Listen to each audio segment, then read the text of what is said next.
Hello, everybody, and welcome to another Bite-Size Branding live show. We're very excited to have one of our awesome clients on the show today.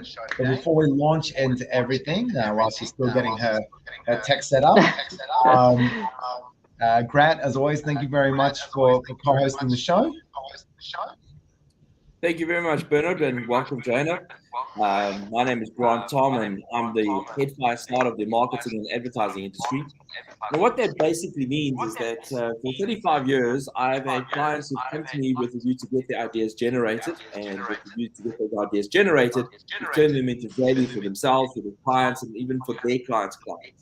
So basically, it's all about getting those ideas generated, recognized with the view that creates value. When we're on the show like today, we're always about unbundling a guest's knowledge and experiences in the sense of how they found things, where their secret recipe is, and whether you're sharing with all of us. So one of the things that I look forward to in bite-size branding is that when we have a new guest like Joanna, we're going to sit there where we normally give each guest 5 minutes with a view to unbundle, and we've got the clock. But when we've got a guest, we actually give them 2 extra minutes just so that it allows for Bernard and I to cut in and ask some additional questions along the way. So it's going to be quite an interesting show. Joanna is one of our clients, and basically it will be good to unpack a little bit about where they're at and what they're doing and some of their secret sauce. So welcome, Joanna, and over to you. Nice to meet you, Grant, and hello, Bernard. Good to see you again. Yeah, likewise. Yeah. So I'll just Living My Way and what you do with them. Yep, sure. So my name is Joanna Spencer, and I'm the executive manager of Living My Way. I look after, or I manage the marketing department. So Living My Way is a not-for-profit organization, and it is a disability service provider. And I've been working at Living My Way for about 18 months now. So in a nutshell, Living My Way, as I mentioned before, we provide support services to people with disabilities, and most of them are NDIS participants, which I'm sure that everyone would have heard of NDIS, especially more recently.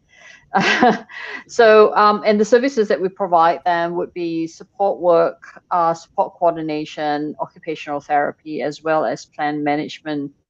So what we do is we service these individuals who desire to live, a life, a self-directed life of independence, of freedom, making their own choices and have control over their lives. So, and most of them are, the participants that we service are based out of New South Wales, but we also support participants who are based out of Queensland, Victoria, and ACT as well. Interesting. Yeah, it's an amazing service, and what we always loved about Living My Way is that idea that they're enabling people, giving them the ability to live a life self-led, the way that they want to live it, which is what has always made us really passionate for the work that we do with you guys, and it's always exciting to see everything that's evolving and changing along the way. Yeah, everyone who works at Living My Way are definitely, are really passionate about what we do. And we've been doing it for 30 years. Wow. These services have been around for a lot longer. There are other providers who've been around for almost 100 years. I think there's one provider who's been around for 90 years. However, the services was very different then. Since the inception of I guess the NDIS scheme, it wasn't called NDIS before that.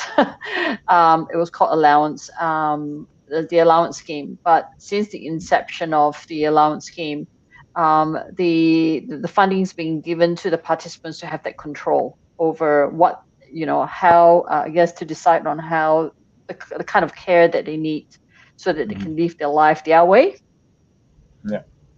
And why we are also, our organization is called Living My Way. But one thing that I've learned, I guess, since I started working at Living My Way was no matter how long we've been doing this, we still struggle to convey our purpose, our values, and why we do what we do, why we exist. And that was, I think that's the biggest struggle. And as just like many not-for-profit organizations, we do not have huge marketing budget. Some organizations pretty much operate at $0. So what is the best strategy in this case? And it's something that I've had many discussions with internally with my team. About to launch into our first question. Yeah. Let me that, and then you can launch into it. Okay, so go ahead. The first question is talking about how to use those channels and what channels are showing to be more effective in the market right now, based on your experience. And obviously you have a vivid experience prior to the NDIS and Living My Way with a lot of corporate experience as well. So yeah, give us some insights on what you're experiencing right now in market, and what do you see that is becoming more effective as a channel, or is it a more effective channel? I'm going to hit this little baby. I'm ready to rumble. I have 7 minutes. I have 7 minutes. Okay, good. We're going to be interrupting, of course. Okay. Okay. But the first thing I want to say is, right, our market is very niche and very unique. Yeah. So mass marketing is out of the question. We work with very, very unique group of people, and therefore building relationships is the core of our marketing strategy. Yeah. But how do we build that relationship? How do we reach out to them? The thing that, we work with people, so therefore, how do we make our brand more human is the question I keep asking myself. And look, it didn't really take me that long, but it took me a while to think whether it's the right approach. And that is, we want to share our member stories to inspire and guide and to engage, to the people who matters to us the most. And the best way to do this is to tell the stories.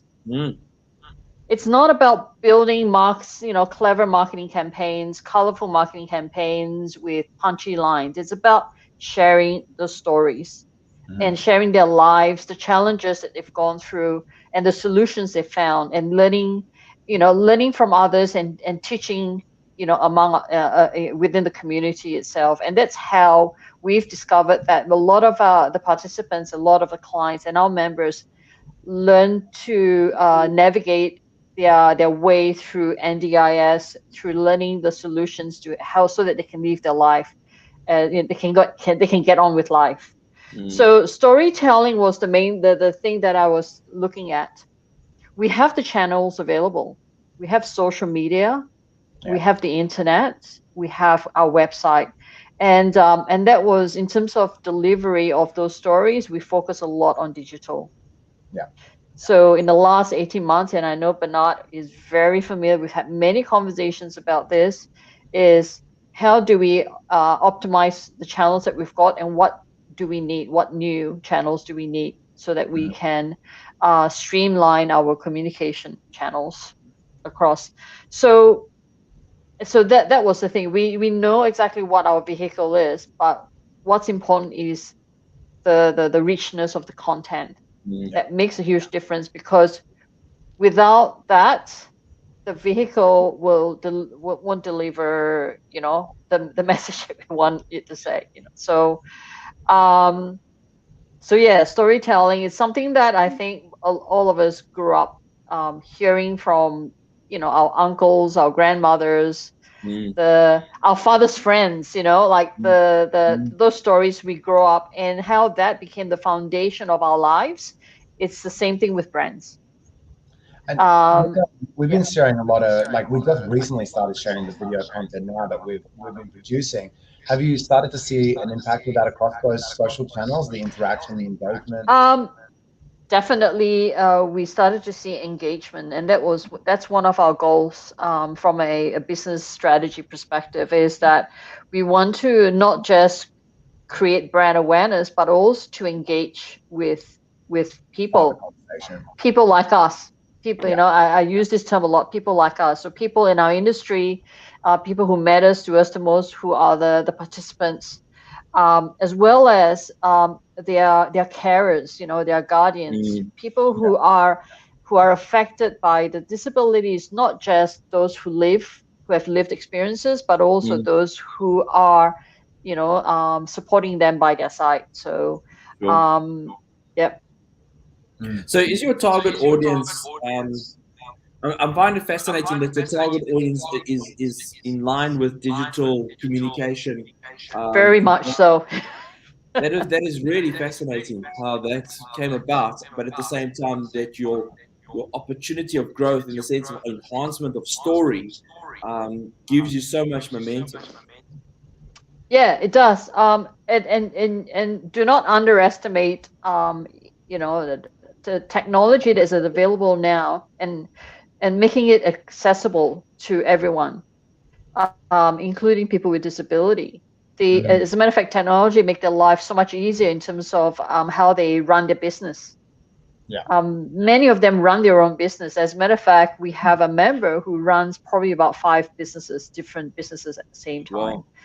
And he is very competent on all the communication technologies that's available. Wow, that's incredible. Yeah, 99% of our members who join us, they join us online. Over the phone, online, they sign everything electronically. Maybe only 1 or 2 of them still do paperwork, but majority of them are very, very much advanced in terms of technology. So when, like, we're all getting older, at what point do we start to engage with your content? Sorry, can you repeat that? We're all getting at what older. point? At what stage will we start engaging with your content? Stop engaging with our content? Start. Sorry, you were breaking. Yeah. So at what point do people start engaging with the content? Oh, I see. I think when we start telling our story in a very different way, in a more real human way, without it sounding like it's been heavily edited, without it, I think what makes a difference is its realness, authenticity of the content. And it doesn't matter whether you're 12 or whether you're 65, but anyone can tell whether it's real or not, whether the person who is talking is speaking from a real life experience. I think that's what made a difference to how we delivered our content. Yeah. I guess I got 2 seconds. Exactly on time. Well, is that the signal? Yeah. That's Grant gets aggressive. That's cool. That's interesting. Actually, just to add a little bit more to that, what have you seen in the growth of Living My Way since you had engaged with them? Because you've been there, what now, 2 years, is it? Almost. No, 18 months. 18 months. And every day I feel like I've just started, because I think, and I like that. I like the fact that every day we're trying something new. We're thinking about some new ways of delivering, of trying to achieve our approach. Yeah. And as you know, and there's still a lot of work to do. We're trying to look at streamlining even our communication channels, so that we can have that seamless connection from the very beginning, from the first touch point, when someone has seen our, have heard our story or have watched our story, wants to connect with us, and to continue that conversation, so that they, so we can continue building that relationship with them. Yeah. Nice. Let's jump into that next question. It is quite an interesting industry, and obviously with the introduction of the NDIS, there's been a lot of evolution. and it's constantly changing. How is the industry changing right now, and what is Living My Way doing to adapt to that in the way that it goes to market?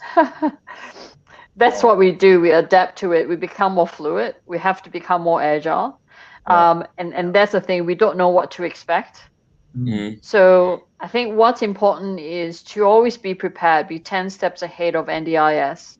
Having what we did in terms of the change, internally from an organization perspective was we had we realigned our organization, the way we were structured, to ensure that we have the right people in place and the right, and it's from a governance and risk perspective.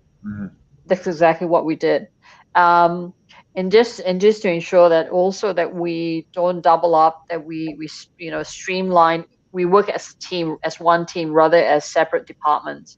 It can be quite challenging because we're not a big organization. There's only 32 of us, but it's still a lot. It's still, we're still segmented in a way because each of us have our duties, our roles, our responsibilities, and we have different areas of accountability, but we still have to work as a team, as one, to ensure that we're always on top of what's going to change, what's coming. We're preparing ourselves about, what's going to happen next year, especially when NDI is going to release any changes from after the Royal Commission. Oh, is that when is that expected to start to? I'm guessing in June, before the next financial year. We'll start to hear, we're starting to see some changes already happening when it comes to I guess the providing more increasing pay and for the support workers, for example. But I believe that there will be other new areas they're going to look at in terms from a governance perspective, in terms of from a reporting perspective, how the participants are protected, their safety is protected. That's number one. That's the number one priority, is their safety. So I think the state government as well as NDIs will be looking at that.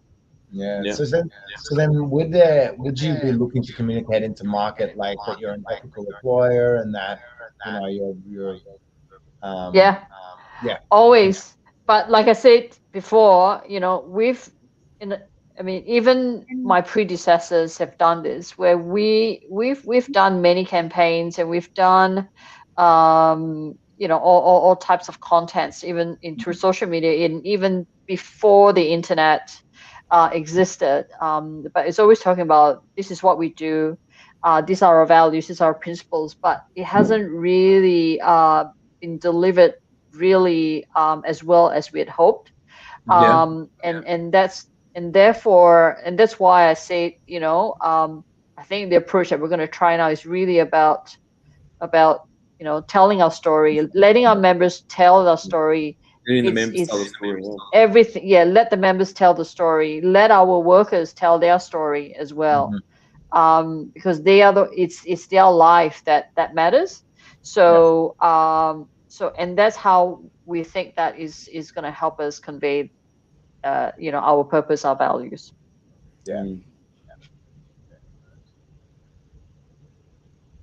I think what's interesting is, if you had to take an old telephone and ask a youngster to make a call, the chances are they won't know how to do it. But it'll be fascinating for that to be re-demonstrated through content, where they demonstrated how we used to make calls back in the day, because it really just brings about other people to reminisce, as well as be fascinated that's how we used to live.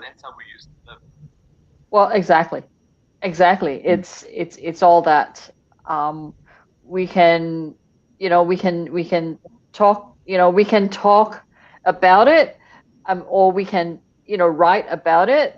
But if from the organization's perspective, who's going to believe us? Mm-hmm. And it's the only way they can believe us is if they hear it from the people we take care of. Yeah. It has to come from our members. How many not members from does us. Living My Way have now? We currently have 422. Wow.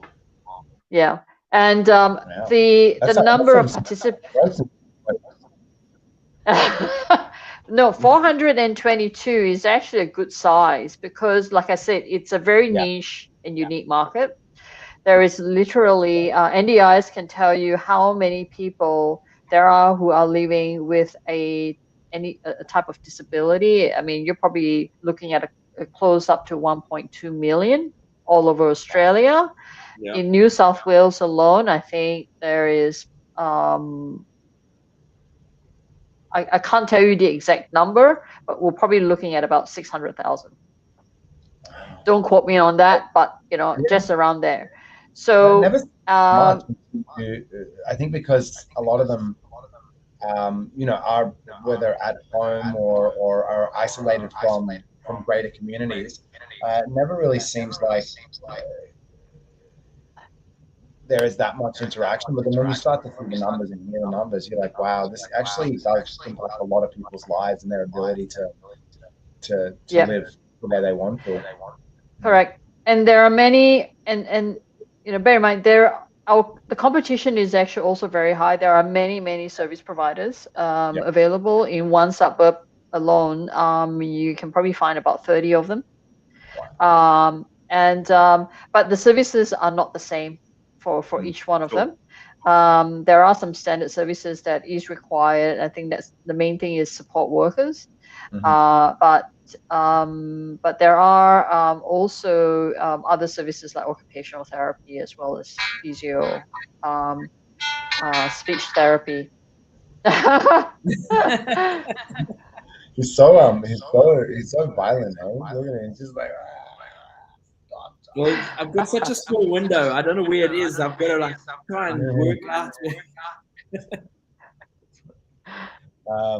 Wow, so that's incredible. Like since I started working with Living My Way, it's easily a bit more than doubled in size. So it's just amazing to see I'm how sure it has.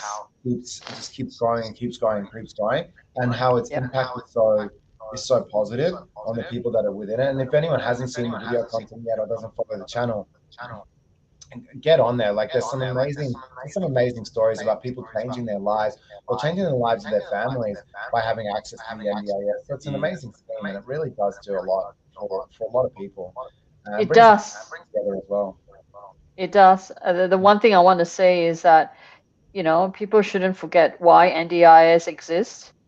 What's the core purpose of NDIS, and it is to help these people. And I think that makes my job really fulfilled. I feel very fulfilled with my job, knowing that I'm there for a purpose. Yeah, amazing. So now we're on to the last question. And this one's a special one from Graham. I didn't see this one coming. He says, "What if we asked this?" And I'm like, "Oh, that's a cool question." Oh no. Okay. So. Oh, you're gonna love this question. You're gonna love it. Hit me. If you had an unlimited budget, what would you do? Oh God. I'm familiar with this question, but every time when I get this question, I don't have an answer. Too many options. But if we're talking about unlimited marketing budget, yes, I wouldn't change what I'm doing actually. Oh wow, what an answer! I wouldn't change because I believe in my strategy can work with any budget. That's why. So doing more content, more outreach. More content. Probably the only difference would be more quality content. But the thing is, I would not even change that because it's all about authenticity. It's about simplicity.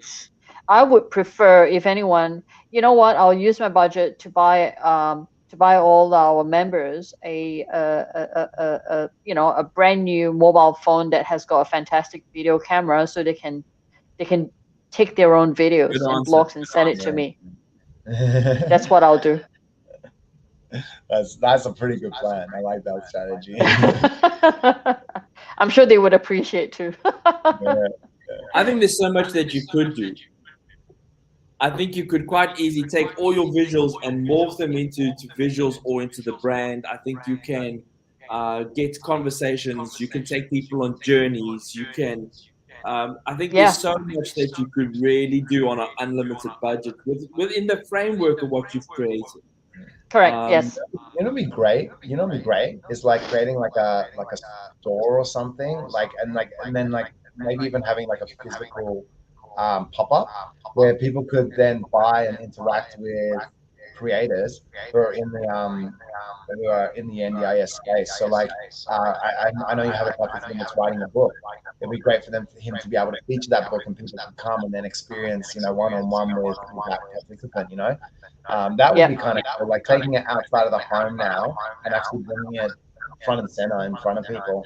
I think let's talk about this one later. No. I would yeah. Look, I would probably also consider, because I mean, this is not you know, we're looking at creating a foundation. Yeah. Oh yeah. And to support people with disability, and I would probably put that money into that, and you know, and you know, whatever they do with their funding, that will create the stories that they can share with us.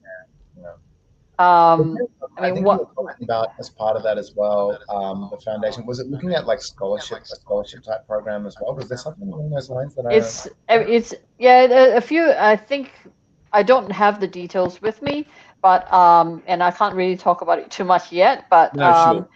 It would definitely be, you know, like a grant scholarship type of Yeah, amazing.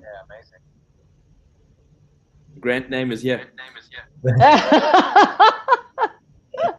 I love it when we talk about grants because I'm here all the time. You're all about it. You're all about that. I'm all about giving. That's amazing. What I think is amazing, Jana, is the fact that you've got, like you say, 600,000 opportunities. You've got 432 brand stories that you can bring forward. You've got the most phenomenal name as an organization. And I think that, you know, you don't need to be different. I just think it's about less is more, but in the same time, the depthness of the story, because story is compelling, story is attractive, story is gathering, story is personal. And there's so many attributes that you can leverage off with the view to create enhancement, that you can have a lot of fun on a day-to-day basis because these stories are ever changing. Yep. And it really, really is aligned to our brand, because if you look at our logo, it's a speech bubble. So the speech bubble, what it symbolizes is giving our members a voice.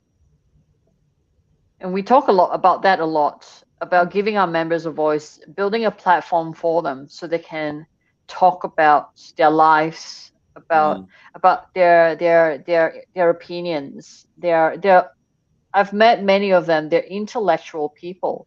Sure. They have opinions. They run with great experiences, exactly. And they don't really have a platform to talk unless if they really shout out loud. And you know, I think one of our members, who is Hannah Davini, and she is an incredible advocate for people with disability. And she had to, and she did what she did to create the platform for herself. And you know, I think that it's our duty to create that platform for them as well.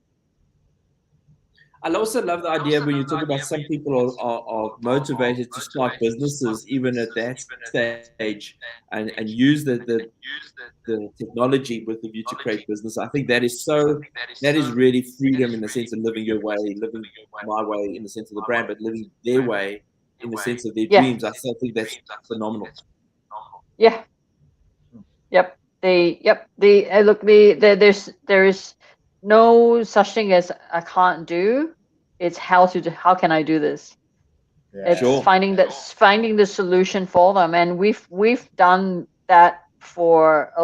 I have countless examples of the length or the extent of what we did to find that solution for them.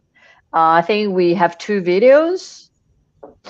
One is Andrew Grant, and the other one, which is the most recent one, Angelo. So we never thought the assistive technology exists, but it did exist and it helped them. Yeah.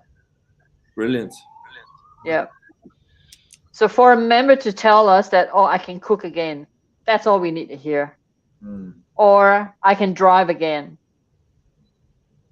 That is the goal. It's not about I want that chair or I want that that wheelchair. It's about I can go to the movies again on my own.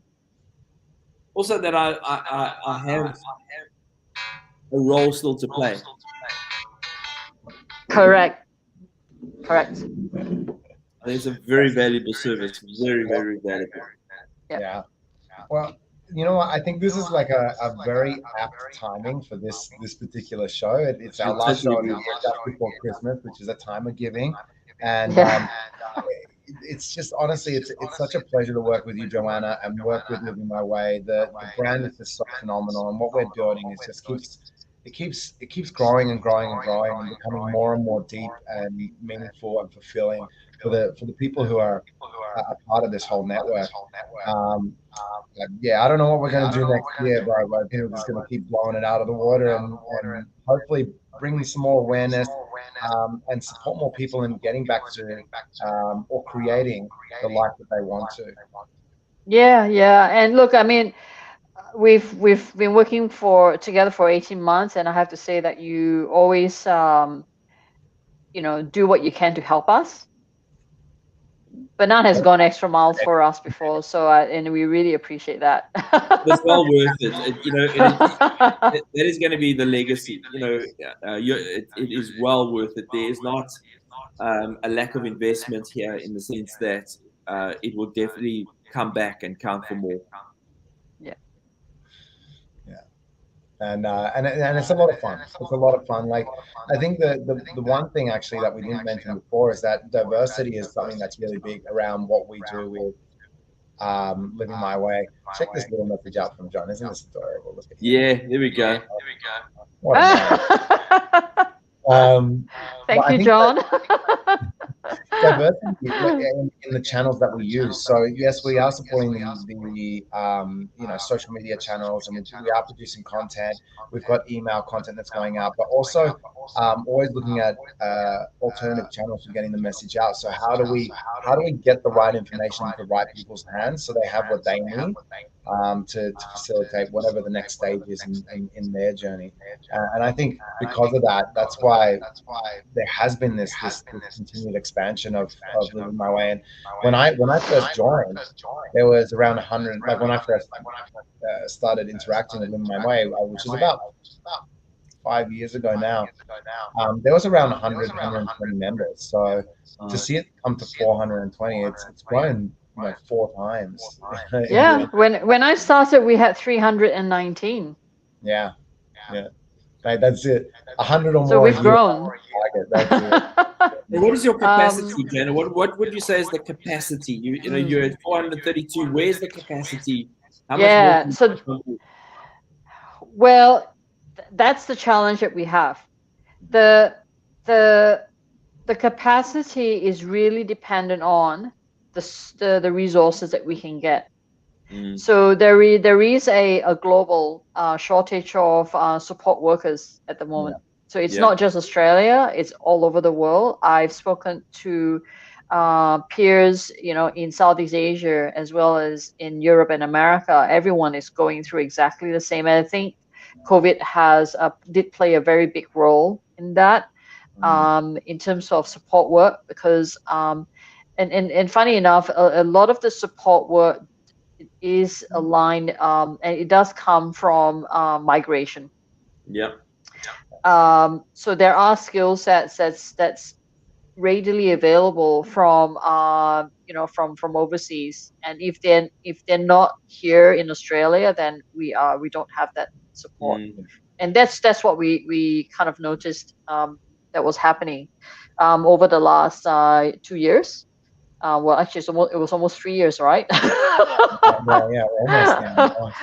Yeah. So we're seeing that as a challenge right now. We can support more people. We can get more aggressive in terms of taking on more members, but we can't make that promise if we can't deliver. I mean, what's important to us is to ensure that we always provide, quality service that is compliant, that makes them feel safe. I think when you talk about safety, it's really important that things are done properly and support workers are trained very well, and that takes time.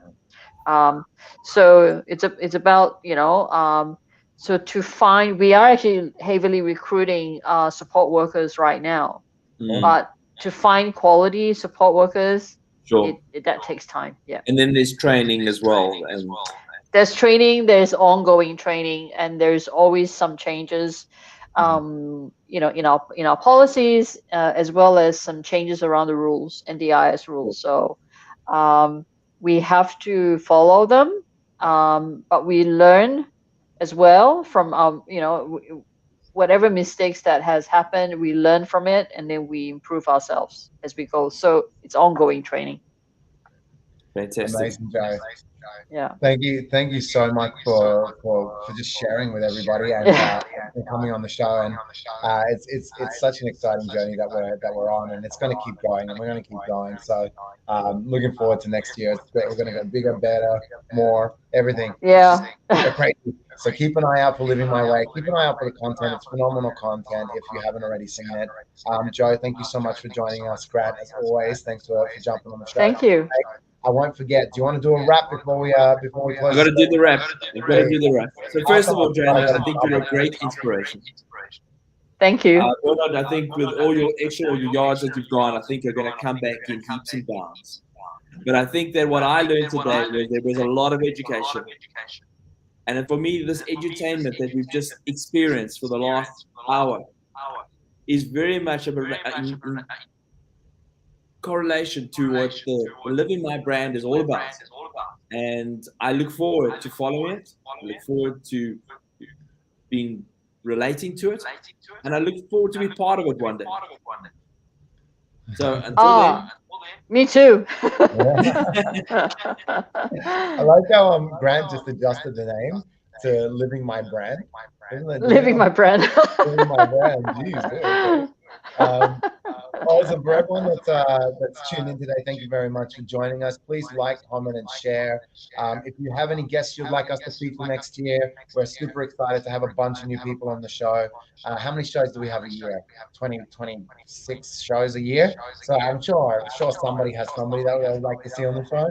And then if you have any controversial concepts you would like us to talk about, what's happening in the world of branding and marketing for you, you would like us to unbundle, or you feel might not be heading in the best direction for humanity. Let's get some of those crazy ideas on here. Actually, I met somebody the other day who does 3D billboards. We should get him on the show. Yeah, I think so.